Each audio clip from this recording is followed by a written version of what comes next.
दोस्तों, काफी समय पहले की बात है। साहू जी एक संपन्न और आदर्श परिवार के मुखिया थे। साहू जी के पास एक बड़ा सा घर था। उनके 3 बेटे और बहुएं थीं। नाती पोते सहित उनका परिवार भरा पूरा था। उनकी पत्नी तारा भी उनके साथ रहती थीं। बाहर से देखने में तो सब कुछ ठीक लगता था, लेकिन अंदर का माहौल बिल्कुल विपरीत था। साहू जी के तीनों बेटे राहुल, संजय और रोहित बड़े ही लालची और कामचोर किस्म के थे। उन्हें अपने माता पिता की देखभाल करने में किसी प्रकार की कोई रुचि नहीं थी। वे केवल मीठी बातें करके उनसे पैसे हड़पने का काम करते थे।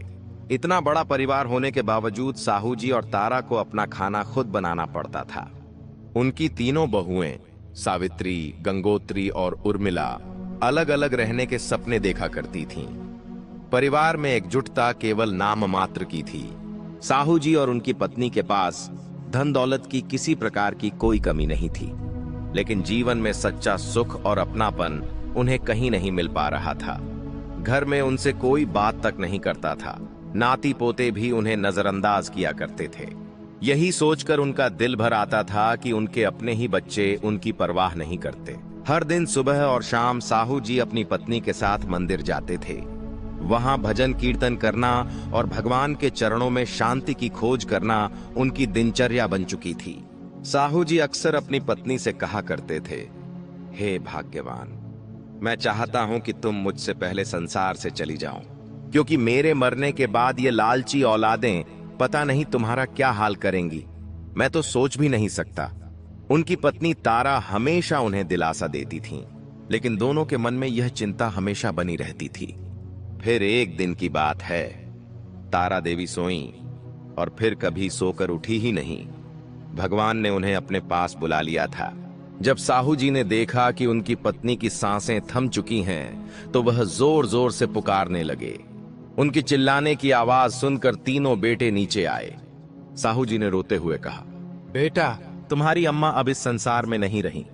तभी उनकी बड़ी बहू सावित्री ने यह सुनकर कहा, तो क्या हुआ? यह सुनकर साहू जी के दिल पर मानो पहाड़ टूट पड़ा। उन्होंने गुस्से और दुख में कहा, अरे तुम सब थोड़ा तो रो लो, लोग देखेंगे तो क्या कहेंगे। इतना बड़ा परिवार है, लेकिन माँ के लिए किसी की आंखों में आंसू भी नहीं है। इस पर उनकी बीच वाली बहू गंगोत्री ने कहा, पिताजी, अब रोने का भी मन नहीं कर रहा है, तो जबरदस्ती कैसे रोएं? साहू जी ने उन्हें समझाने की कोशिश की, लेकिन उनके शब्द किसी के दिल को नहीं छू पाए। रिवाज के मुताबिक जब रस्में हुई, तो साहू जी ने पूरे विधि विधान से ब्राह्मणों को भोजन कराया और दान दक्षिणा दी, लेकिन उनके बेटों ने इसमें एक पैसा भी खर्च नहीं किया। सबसे छोटी बहू उर्मिला ने तो साफ साफ कह दिया, पिताजी, सब कुछ अम्मा पर ही लुटा दोगे क्या? कुछ अपने लिए भी बचा लो। आपके मरने के बाद हमसे इतना खर्च नहीं होगा कि सब कुछ लुटा पाएं। साहू जी ने सब कुछ चुपचाप सह लिया। उनकी आंखों में आंसू थे, लेकिन जुबान पर किसी तरह की कोई शिकायत नहीं थी। साहू जी अब यह समझ चुके थे कि उनका परिवार केवल दिखावे के लिए एक साथ है। तारा के निधन के बाद वह पूरी तरह से अकेले पड़ गए थे। उनकी जिंदगी में अपनापन और सहारा देने वाला अब कोई नहीं था। बेटों राहुल, संजय और रोहित ने अब उनके खिलाफ पूरी तरह मोर्चा खोल दिया था। वे अपनी विरासत का हिस्सा मांगने के लिए बेकाबू हो चुके थे। उनकी बहुएं सावित्री, गंगोत्री और उर्मिला भी इस साजिश में उनका साथ देती थीं। बेटों ने साहू जी पर तरह तरह के दबाव डालने शुरू कर दिए। वे उन्हें कागजों पर दस्तखत करने के लिए मजबूर करते थे। कभी कभी तो वे उन्हें मानसिक रूप से डराते थे और कभी खुद भूत बनकर उनके सामने आने का नाटक करते। रात के समय अचानक खिड़कियां और दरवाजे जोर से खोल देते ताकि साहू जी डर जाएं। वे डरावनी आवाजें निकालकर उन्हें और अधिक आतंकित करने की कोशिश करते। इन हरकतों के कारण साहू जी दिल के मरीज हो गए थे। वह हर छोटी छोटी चीज से बहुत डर जाते थे। पत्नी के जाने का गम और बेटों के इस तरह के अत्याचार ने उन्हें भीतर से पूरी तरह तोड़कर रख दिया था। धीरे धीरे साहू जी की मानसिक स्थिति इतनी खराब हो गई कि वे सचमुच पागल जैसे हो गए। उनकी इस हालत का फायदा उठाकर उनके बेटों ने उनकी सारी संपत्ति हड़प ली। घर और दुकानें अब तीनों भाइयों के नाम पर हो चुकी थीं। इसके बाद बेटों और बहुओं ने साहू जी को पूरी तरह नजरअंदाज करना शुरू कर दिया। साहू जी के लिए खाने पीने का भी कोई इंतजाम नहीं किया जाता था। वह अपने घर के एक कोने में अकेले पड़े रहते थे। कोई उनके पास बैठने तक नहीं आता था। भूख और प्यास से तड़पते हुए साहू जी ने अपनी जिंदगी के आखिरी दिन बेहद कष्ट में बिताए। आखिरकार कुछ दिनों के बाद उनकी मौत हो गई, लेकिन उनकी मौत का उनके बेटों और बहुओं को कोई फर्क नहीं पड़ा। उनकी मौत का पता तब चला जब मंदिर के पंडित, जो शास्त्री जी के नाम से जाने जाते थे, साहू जी के बारे में पूछने आए। शास्त्री जी ने बड़ी बहू सावित्री से पूछा, बहू, साहू जी कई दिनों से मंदिर नहीं आए हैं, उनकी तबीयत तो ठीक है ना? इस पर सावित्री ने बड़ी लापरवाही से जवाब दिया, पता नहीं पंडित जी, हमने तो उनका कमरा खोलकर भी नहीं देखा। पंडित जी ने जब जोर देकर कमरा खुलवाया तो वहां से तेज दुर्गंध आई। उन्होंने भीतर झांक कर देखा तो साहू जी का शव कुर्सी पर पड़ा हुआ था। यह देखकर पंडित जी गुस्से में बोले, 3 दिन हो गए इन्हें मरे हुए और तुम लोगों को खबर तक नहीं है। पंडित जी का गुस्सा जायज था। उन्होंने तुरंत पूरे शहर में यह खबर फैला दी कि साहू जी जैसे प्रतिष्ठित व्यक्ति के साथ उनके परिवार ने कितना बड़ा अन्याय किया है। यह खबर सुनते ही उनके घर के बाहर भारी भीड़ जमा हो गई। घर के अंदर साहू जी का शव कुर्सी पर पड़ा हुआ था, लेकिन उनके तीनों बेटों में से कोई भी उसे बाहर निकालने के लिए तैयार नहीं था। वे रुमाल से अपना मुंह ढककर दूर खड़े रहे। इतने में एक नगर पालिका का सफाई कर्मचारी वहां आ पहुंचा। वह वहां से गुजर रहा था और उसने भीड़ को देखा। स्थिति समझने के बाद उसने बेटों से कहा, भैया, अपने पिताजी को बाहर निकालो। अगर नहीं कर सकते तो 100 रुपये दो, मैं उन्हें बाहर निकाल दूंगा। यह सुनते ही तीनों बेटे मुंह बनाकर पीछे हट गए। आखिरकार परिवार ने रस्सी से साहू जी के शव को बांधकर आंगन में लाया। यह दृश्य देखकर समाज के लोग और भी ज्यादा नाराज हो गए। उनकी नाराजगी जायज थी, क्योंकि इतना अमानवीय व्यवहार एक प्रतिष्ठित व्यक्ति के साथ हो रहा था। इसी बीच तीनों बहुएं सावित्री, गंगोत्री और उर्मिला कमरे में पहुंची और वहां का सामान खंगालने लगीं। उन्होंने तारा देवी की अलमारी खोली, जिसमें गहनों से भरा एक डिब्बा और 1.5 लाख रुपए नगद रखे हुए थे। तीनों ने गहने और पैसों को आपस में बांटना शुरू कर दिया, लेकिन जल्द ही उनके बीच इन चीजों को लेकर झगड़ा शुरू हो गया। कमरे में चारों तरफ गंदगी फैली हुई थी। साहू जी कमजोरी के कारण बाथरूम तक नहीं जा पाते थे, जिससे कमरे में मल मूत्र जगह जगह पड़ा हुआ था। गिरे हुए नोटों पर भी मल लगा हुआ था, लेकिन लालच में अंधी बहुएं इन नोटों को बिना किसी परवाह के समेटने में लगी हुई थीं। यह पूरी घटना इस बात का प्रमाण थी कि लालच और संवेदनहीनता ने इस परिवार को पूरी तरह से बर्बाद कर दिया था। जब साहू जी का शव आंगन में लाया गया तो तीनों बहुएं सावित्री, गंगोत्री और उर्मिला घूंघट में जोर जोर से रोने का नाटक करने लगीं।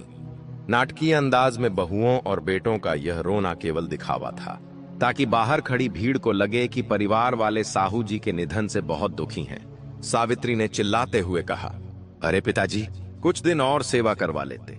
अभी तो अम्मा जी भगवान के पास ठीक से पहुंच भी नहीं पाई होंगी और आप भी उनके पीछे चल पड़े।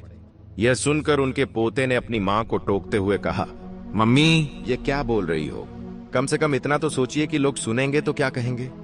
इस पर सावित्री गुस्से में गूंगी उठाते हुए बोली, चुप कर कमीने, पहले जाकर गेट खोल। लोग खड़े हुए हैं। जैसे ही गेट खोला गया, समाज के लोग आंगन में आ गए। उन्हें आता देखकर पूरा परिवार घड़ियाली आंसू बहाने लगा, लेकिन असली दुख किसी के चेहरे पर नहीं था। यह बात वहां खड़े समाज के लोग भी महसूस कर रहे थे। साहू जी के अंतिम संस्कार में भी बेटों ने बड़ी मुश्किल से खर्चा किया। पंडितों ने विधि विधान से सारे काम करवाए, लेकिन बेटों ने हर चीज के लिए नानुक किया और अनमने ढंग से रिवाजों का पालन किया। रिवाजों के नाम पर केवल औपचारिकताएं पूरी की गईं। पूरे परिवार का रवैया देखकर समाज के लोग भी दुखी थे, लेकिन वे चुपचाप वहां से चले गए। साहू जी के जाने के बाद उनके बेटों ने अपने अपने कामों में ध्यान लगाना शुरू कर दिया, लेकिन उनके कर्मों का फल उन्हें जल्दी ही मिलने वाला था। मंझले बेटे संजय और छोटे बेटे रोहित ने अपने परिवारों के साथ केदारनाथ की यात्रा की योजना बनाई। दुर्भाग्यवश उनकी बस दुर्घटना का शिकार हो गई, जिसमें दोनों परिवारों का पूरी तरह से अंत हो गया। अब केवल बड़ा बेटा राहुल ही बचा था। भाइयों के परिवार खत्म होने के बाद सारी संपत्ति राहुल के हाथ में आ गई। इस संपत्ति के कारण वह बेहद खुश था। उसने अपनी तीनों बेटों और बेटी की शादी बड़े घरों में की और अपने व्यापार को बेटों के हाथों में सौंप दिया। लेकिन जैसे जैसे समय बीता, राहुल की उम्र बढ़ने लगी। जब वह 60 साल का हुआ तो उसकी तबीयत बिगड़ने लगी। वह बीमार रहने लगा और धीरे धीरे कमजोर होता गया। अपने अंतिम दिनों में उसने अपनी सारी संपत्ति अपने बेटों के नाम कर दी थी। जैसे ही बेटों को संपत्ति मिली, उनके व्यवहार में बदलाव आ गया। वे अब अपने पिता के प्रति बेरुखी दिखाने लगे। राहुल को यह समझ में आने लगा था कि अब उसे भी वही भुगतना पड़ेगा जो उसने अपने पिता साहू जी के साथ किया था। भगवान हमेशा न्याय करते हैं और कर्मों का फल हर किसी को मिलता है। यही कारण है कि हमें कभी भी अपने बड़े बुजुर्गों के साथ अन्याय नहीं करना चाहिए। जो ऐसा करते हैं उनके ऊपर मुसीबत खुद ही आ जाती है। राहुल के तीनों बेटे भूषण, धीरज और घनश्याम आपसी झगड़ों के कारण अपनी अपनी रसोई अलग कर चुके थे। शुरुआत में राहुल और उनकी पत्नी छोटे बेटे घनश्याम के साथ भोजन किया करते थे, लेकिन एक दिन छोटी बहू ने उन्हें ऐसा ताना मारा कि उन्होंने वहां भी भोजन करना छोड़ दिया। इसके बाद वे बीच वाले बेटे धीरज के पास चले गए, लेकिन वहां भी ज्यादा दिनों तक उनकी खातिरदारी नहीं हो सकी। आखिरकार थक हार कर वे बड़े बेटे भूषण के घर में रहने चले गए। अब राहुल और उनकी पत्नी इतने असमर्थ हो चुके थे कि उनका भोजन उनके कमरे में भेजा जाने लगा। यह वही कमरा था जिसमें कभी उनके पिता साहू जी रहा करते थे। ऐसा लग रहा था जैसे समय ने इतिहास को फिर से दोहरा दिया हो। राहुल को यह एहसास हो रहा था कि वह अपने ही कर्मों का फल भुगत रहा है। समय बीतने के साथ बड़े बेटे भूषण की पत्नी ने भी उनकी देखभाल करना बंद कर दिया। अब तो उनके लिए भोजन तक लाना बंद हो चुका था। घर का पालतू कुत्ता, जिसे परिवार में शायद ही कोई खास अहमियत दी जाती थी, अब राहुल और उनकी पत्नी की मदद के लिए आगे आ चुका था। राहुल की बहू ने कुत्ते के गले में एक टिफिन टांग दिया जो उनके कमरे में भोजन पहुंचाता था। कुत्ता उनके सामने जाकर चुपचाप बैठ जाता और तब तक वहीं रहता जब तक वे खाना खत्म नहीं कर लेते। जैसे ही वे खाना खत्म करते, राहुल की पत्नी झूठा टिफिन फिर से कुत्ते के गले में टांग देती। यह देखकर राहुल और उनकी पत्नी के दिल पर गहरा आघात होता। उन्हें इस बात का दुख था कि घर का कुत्ता उनकी बहुओं से ज्यादा वफादार साबित हो रहा था। एक दिन राहुल ने अपनी पत्नी से कहा, भाग्यवान जो जैसा करता है वैसा ही पाता है। हमने अपने पिता के साथ जैसा व्यवहार किया था, आज वही हमारे साथ हो रहा है। यह हमारे कर्मों का फल है। यह स्थिति उनके लिए पहले से ही कष्टकारी थी, लेकिन उनका दर्द उस दिन और बढ़ गया जब राहुल ने अपने बेटे से इस बारे में शिकायत की। उन्होंने कहा, बेटा, ये कुत्ता ही अब हमारे लिए खाना लाता है। तुम्हारी पत्नी तो बिल्कुल ध्यान नहीं देती। बेटे ने यह सुनकर गुस्से में जवाब दिया, मम्मी, जुबान पर काबू रखो। वो कुत्ता नहीं है, मेरे बेटे की तरह है। जो काम तुम्हारे पोते को करना चाहिए वही वह कर रहा है। समझ लो कि वही अब तुम्हारा पोता है जो तुम्हारी सेवा कर रहा है। बेटे की बेरुखी ने राहुल और उसकी पत्नी को भीतर से पूरी तरह तोड़ दिया था। उन्होंने माथा पीटते हुए कहा, हाय, हमारे कर्म फूट गए। आज यह दिन देखना पड़ रहा है कि हमें अपने पोतों की जगह कुत्ते को पोता मानना पड़ रहा है। राहुल ने अपनी इस दयनीय हालत की जानकारी अपनी बेटी रामेश्वरी को दी। उन्होंने उसे बताया कि किस तरह उनकी बहुएं और बेटे उनकी उपेक्षा कर रहे हैं और उन्हें अपने हाल पर छोड़ दिया है। यह सुनकर रामेश्वरी बहुत दुखी हुई। रामेश्वरी ने अपने पिता से कहा, पापा, यह सब सुनकर मेरा दिल टूट गया है। मैं आपको अपने साथ रखने के लिए तैयार हूँ, लेकिन एक बात साफ कर दूं कि मेरा परिवार बहुत बड़ा है। हम सभी संयुक्त परिवार में रहते हैं और मेरी जिम्मेदारियां भी बहुत अधिक हैं। फिर भी मैं आपकी देखभाल के लिए हर संभव प्रयास करूंगी। रामेश्वरी ने यह फैसला किया कि वह अपने माता पिता से मिलने जरूर जाएगी। अगले ही दिन रामेश्वरी अपने पति के साथ अपने माता पिता के घर पहुंच गई। जैसे ही रामेश्वरी और उसका पति कमरे में दाखिल हुए, उन्हें तेज दुर्गंध का सामना करना पड़ा। दामाद ने राहुल से कहा, पापा जी, यह कैसी बदबू आ रही है आपके कमरे से? राहुल ने भारी मन से जवाब दिया, बेटा, दिन रात कुत्ता यहाँ आता है और कभी कभी वह पोटी भी यहीं कर देता है। बहू इसे साफ करने में आनाकानी करती है और हमसे तो खुद चला नहीं जाता। कई बार हमें खुद सीढ़ियों से पानी लाकर सफाई करनी पड़ती है, लेकिन अब हमारे पैर इतने कमजोर हो चुके हैं कि हम ऐसा नहीं कर पा रहे हैं। इसीलिए इस कमरे में गंदगी है। इतने में वफादार कुत्ता गले में टिफिन टांगे हुए कमरे में आ गया। राहुल ने कुत्ते से टिफिन निकालकर एक तरफ रख दिया।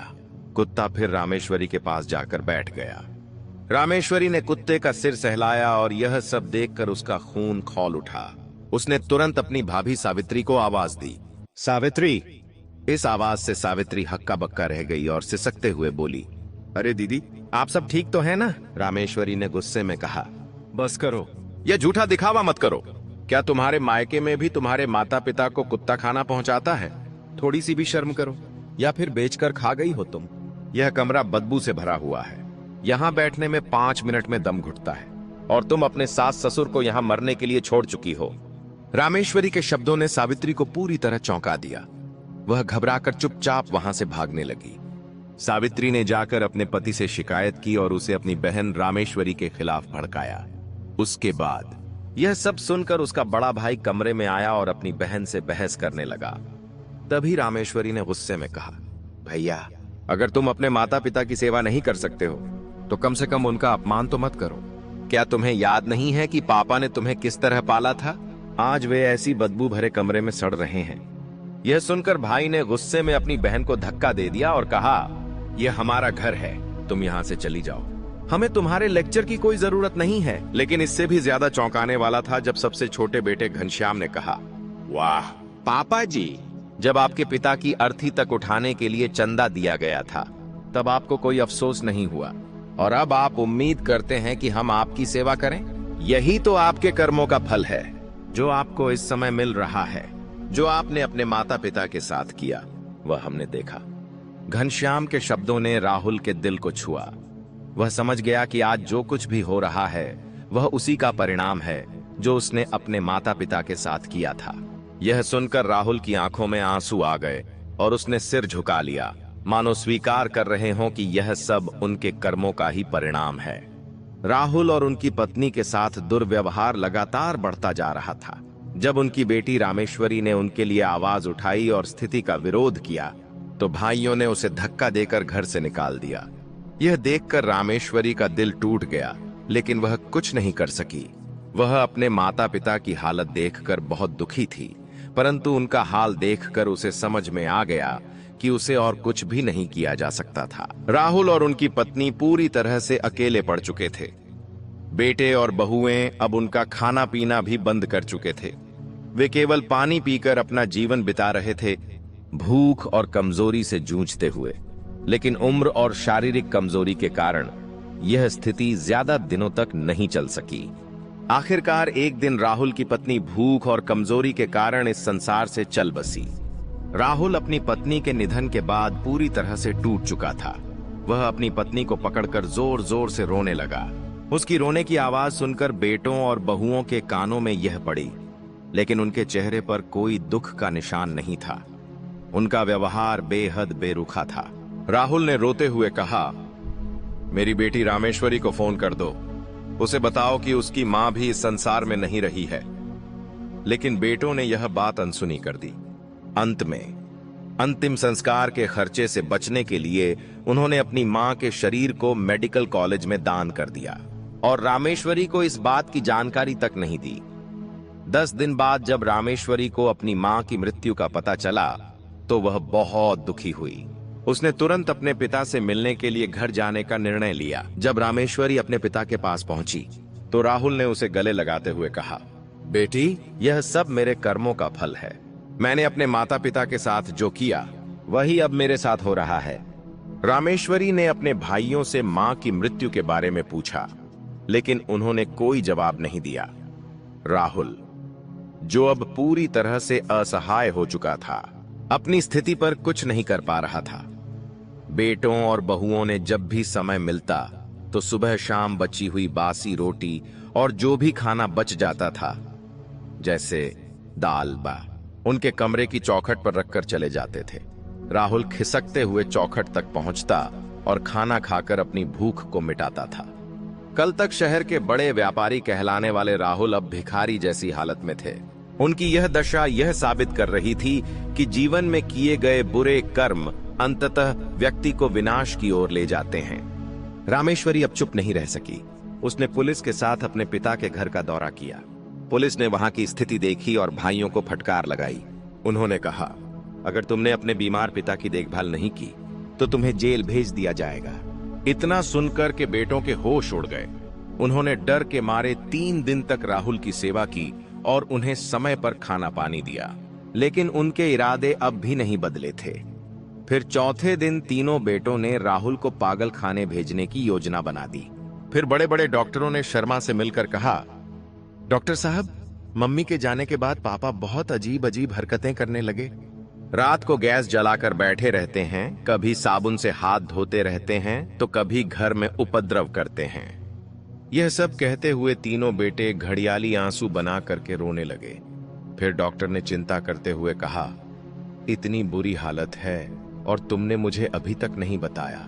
इन्हें तुरंत मानसिक इलाज की जरूरत है।